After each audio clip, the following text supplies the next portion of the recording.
Hormuz കടലിടുക്കിലൂടെയുള്ള കപ്പൽ ഗതാഗതം പൂർണ്ണമായി തടഞ്ഞുകൊണ്ടുള്ള അമേരിക്കൻ പ്രസിഡന്റ് ഡൊണാൾഡ് ട്രംപിന്റെ ഉത്തരവാണ് ഇപ്പോൾ ലോകരാജ്യങ്ങളെ ആശങ്കയിലാക്കിയിരിക്കുന്നത്. ഇന്നലെ ഇന്ത്യൻ സമയം രാത്രി 7:30 മുതലാണ് ഹോർമസ് കടലിടുക്കിന്റെ നിയന്ത്രണം പിടിച്ചെടുക്കാൻ ലക്ഷ്യമിട്ട് ഇറാന്റെ തീരപ്രദേശത്ത് യുഎസിന്റെ ഔദ്യോഗിക ഉപരോധം പ്രാബല്യത്തിൽ വന്നത്. ഹോർമസ് വഴി ഇറാനിലെ തുറമുഖങ്ങളിൽ നിന്ന് വരികയോ പോവുകയോ ചെയ്യുന്ന എല്ലാ കപ്പലുകളെയും യുഎസ് നേവി തടയും. മാനുഷിക സഹായങ്ങൾക്ക് ഇളവ് നൽകുന്നുണ്ട്. ഈ പ്രതിസന്ധിക്കിടയിലും ഇന്ത്യക്ക് വാഗ്ദാനവുമായി എത്തിയിരിക്കുകയാണ് ഇറാൻ. ഇന്ത്യയുമായി നല്ല ബന്ധമാണെന്നും ഇന്ത്യയിലേക്കുള്ള കപ്പലുകളെ നാവിഗേഷനിൽ സഹായിക്കാൻ ആഗ്രഹിക്കുന്നുവെന്നും ഇറാൻ പറഞ്ഞു. ഹോർമസ് കടലിടുക്കിലൂടെ സഞ്ചരിക്കുന്ന ഇന്ത്യൻ ടാങ്കറുകൾക്ക് ടോൾ ഈടാക്കുമെന്ന വാർത്തയും ഇറാൻ നിഷേധിച്ചു. ഇറാനും ഇന്ത്യയും ഒരേ താൽപര്യങ്ങൾ പങ്കിടുന്നവരാണെന്നും വെല്ലുവിളി നിറഞ്ഞ സമയങ്ങളിൽ ഇരു രാജ്യങ്ങളും ശക്തമായ ബന്ധം നിലനിർത്തുന്നുണ്ടെന്നും ഇന്ത്യയിലെ ഇറാൻ അംബാസിഡർ മുഹമ്മദ് ഫത്താലി പത്രസമ്മേളനത്തിൽ കൂട്ടിച്ചേർത്തു. ദുഷ്കരമായ സമയത്ത് ഇറാനും ഇന്ത്യയും പൊതുവായ താൽപര്യങ്ങൾ പങ്കിടുന്നുവെന്ന് ഞങ്ങൾ വിശ്വസിക്കുന്നുവെന്ന് ഫത്താലി പറഞ്ഞു. ഇറാന് ടോൾ നൽകുന്ന കപ്പലുകളുടെ പാത തടയുമെന്ന് യുഎസ് പ്രസിഡന്റ് ഡൊണാൾഡ് ട്രംപാണ് പ്രഖ്യാപിച്ചത്. ഹോർമസ് വഴി തങ്ങളുടെ കപ്പലുകൾ കടന്നു പോകുന്നതിന് ഇറാൻ ഒരിക്കലും ഇന്ത്യയോട് പണം ഈടാക്കില്ല എന്നും മുഹമ്മദ് ഫത്താലി ഊന്നി പറഞ്ഞു.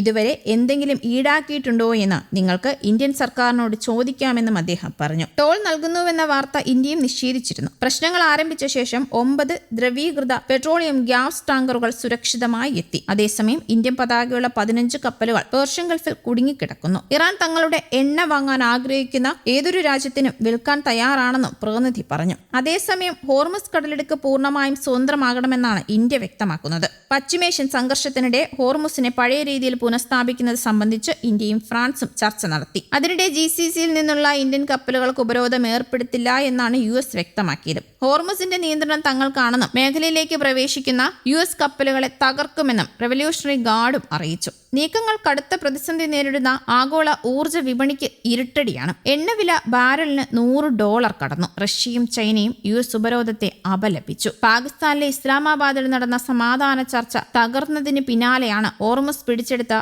ഇറാനെ വരുതിയിലാക്കാൻ യുഎസ് തീരുമാനിച്ചത്. ഇറാൻ കഴിഞ്ഞ ബുധനാഴ്ച നിലവിൽ വന്ന 14 ദിവസത്തെ വെടിനിർത്തൽ തുടരുന്നുണ്ടെങ്കിലും ഏത് നിമിഷവും ഇത് തകർന്നേക്കാനിടയുണ്ട് എന്ന വാർത്തകളും ഇപ്പോൾ പുറത്തു വരുന്നുണ്ട്. അതേസമയം ഇറാൻ യുഎസ് തർക്കം പരിഹരിക്കാൻ ശ്രമം നടക്കുന്നുണ്ട് എന്നാണ് പാകിസ്ഥാൻ പ്രധാനമന്ത്രി ഷഹബാസ് ഷെരീഫ് വ്യക്തമാക്കിയത്. ഇരു രാജ്യങ്ങളും തമ്മിൽ വെടിനിർത്തൽ ഇപ്പോഴും നിലനിൽക്കുന്നുണ്ടെന്നും പരിഹരിക്കപ്പെടാത്ത വിഷയങ്ങൾ പരിഹരിക്കാനായി എല്ലാവിധ ശ്രമങ്ങളും നടക്കുന്നുണ്ടെന്നും ഷഹബാസ് ഷെരീഫ് മന്ത്രിസഭാ യോഗത്തെ അഭിസംബോധന ചെയ്യവേ പറഞ്ഞു. പാകിസ്ഥാന്റെ നേതൃത്വത്തിൽ നടന്ന ഇറാൻ യുഎസ് ചർച്ചകൾക്ക് പിന്നാലെയാണ് പാകിസ്ഥാൻ പ്രധാനമന്ത്രിയുടെ പ്രതികരണവും പുറത്തുവരുന്നത്. ഇറാനെയും യുഎസിനെയും ചർച്ചയ്ക്കായി എത്തിക്കാൻ പാകിസ്ഥാൻ രാപ്പകൽ പ്രയത്നിച്ചുവെന്നും ആ പരിശ്രമങ്ങളുടെ ഫലമായാണ് വെടിനിർത്തൽ ഇപ്പോഴും നിലനിൽക്കുന്നതെന്നുമാണ് പ്രധാനമന്ത്രി പറഞ്ഞത്. ചർച്ചകളിൽ പ്രധാന പങ്കുവഹിച്ച ഉപപ്രധാനമന്ത്രിയും വിദേശകാര്യമന്ത്രിയുമായ ഇഷാഖ് ദാൽ, ഫീൽഡ് മാർഷൽ മുനീർ എന്നിവരെയും സംഘത്തെയും പ്രധാനമന്ത്രി അഭിനന്ദിച്ചു. അതേസമയം സംഘർഷങ്ങൾ പരിഹരിക്കാൻ പുതിയ സമാധാന നീക്കവുമായി പാകിസ്ഥാനും ചൈനയും രംഗത്ത് തന്നെയുണ്ട്. പാക് ചൈന